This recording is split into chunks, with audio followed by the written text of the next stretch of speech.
चलिए आज बात करते हैं ओशो की एक बहुत ही सरल लेकिन कहें तो जिंदगी बदल देने वाली सीख के बारे में। ये एक ऐसा नजरिया है जो हमें बताता है कि जीवन में खुश रहने का हमारा जो पूरा तरीका है वो शायद उल्टा है और बस एक छोटे से बदलाव से हम अपनी पूरी दुनिया बदल सकते हैं। ठीक है, तो चलिए इसमें थोड़ा गहराई से उतरते हैं। यहाँ दो बिल्कुल अलग अलग बातें दिख रही हैं। एक तरफ वो सोच है जिसके साथ शायद हम सब बड़े हुए हैं, पहले सफलता फिर खुशी। मतलब जब अच्छी नौकरी होगी, बैंक में पैसा होगा, तब हम खुश होंगे।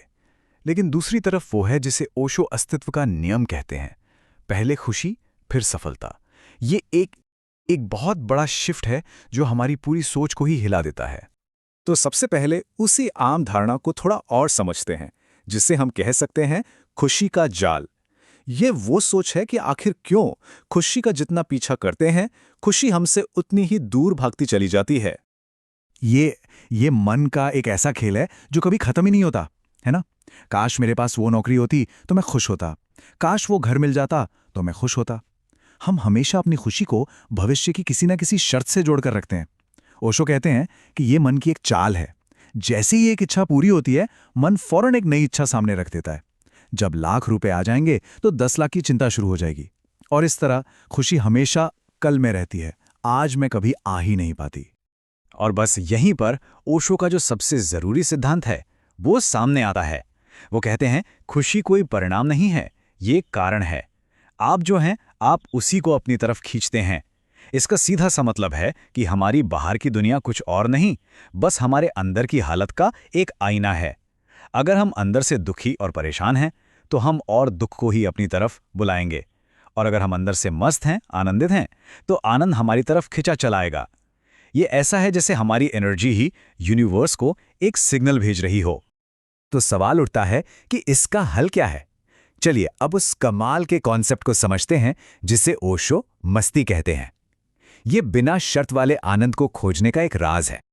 तो ये मस्ती आखिर है क्या चीज? देखिए, मस्ती का मतलब है बिना किसी वजह के खुश रहना, बिना किसी शर्त के। ये एक ऐसी आनंद की अवस्था है जो इस पल को जैसा भी ये है उसे पूरी तरह से स्वीकार करने से पैदा होती है। सोचिए, अगर खुशी का कोई कारण है तो वो कारण तो कल खत्म भी हो सकता है और उसके साथ खुशी भी चली जाएगी। लेकिन अगर कोई बिना वजह के मस्त है तो उस मस्ती को भला कौन छीन सकता है? यही तो असली आज़ादी है। हाँ, लेकिन यहाँ एक बहुत बड़ी गलतफहमी हो सकती है। मस्ती के इस विचार को अक्सर लोग गलत समझ लेते हैं। इसका मतलब ये बिल्कुल नहीं है कि हम गैर जिम्मेदार हो जाएं या हकीकत से भागें। नहीं, ये पलायनवाद नहीं है। ये तो जीवन के बहाव के साथ बहना है, हर पल में पूरी तरह से मौजूद रहना है और जो जैसा है उसे स्वीकार करना है। ये कोई जबरदस्ती की पॉजिटिविटी नहीं, बल्कि हकीकत के साथ एक गहरा तालमेल बिठाना है। ये जिंदगी से लड़ना बंद कर देना है। अब आते हैं उस सबसे बड़ी रुकावट पर जो मस्ती के रास्ते में खड़ी है, और वो है हमारी लगातार चिंता करने की आदत। ये एक ऐसी बेकार की लड़ाई है जो हमारी समझ पर पर्दा डाल देती है। एक पल के लिए रुककर ईमानदारी से सोचा जाए, क्या चिंता करने से आज तक कोई भी समस्या सच में हल हुई है?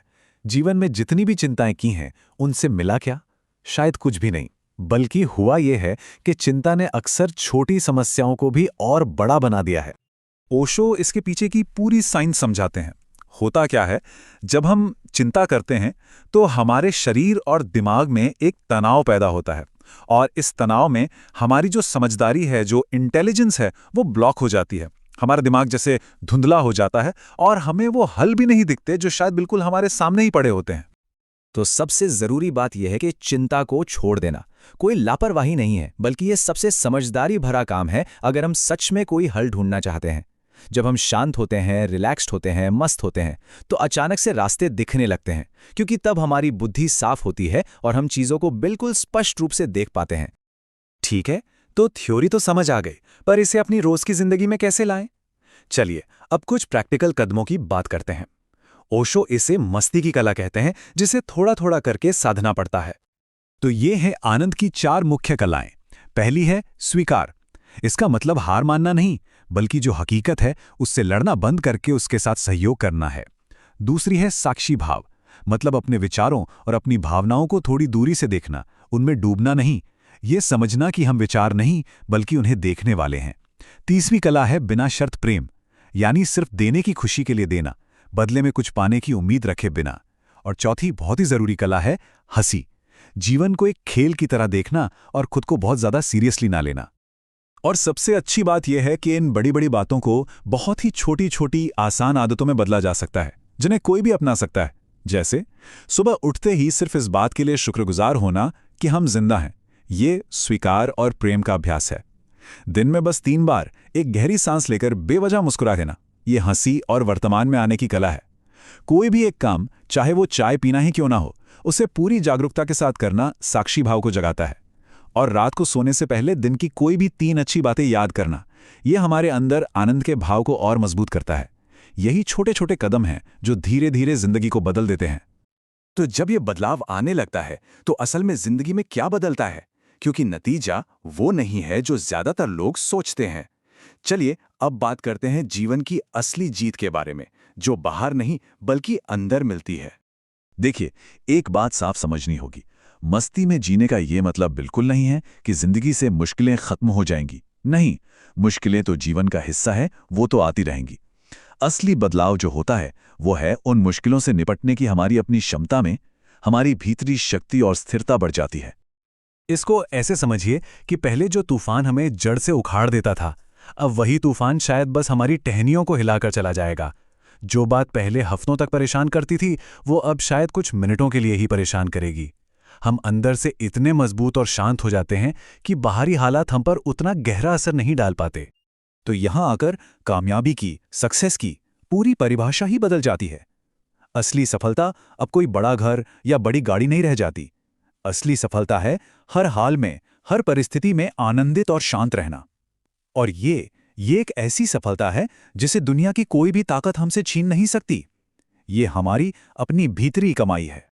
तो आखिर में ये एक सवाल हमारे सोचने के लिए है, अभी इसी पल ऐसी कौन सी एक चीज है जिसे अगर हम लड़ना छोड़कर सिर्फ स्वीकार कर लें तो शायद अपनी मस्ती को पा सकते हैं। हो सकता है ये ट्रैफिक जाम हो, या किसी की कही हुई कोई बात, या फिर जीवन की कोई मौजूदा परिस्थिति। वो पहला कदम कहाँ से शुरू हो सकता है जहां लड़ाई छोड़कर स्वीकार को चुना जाए।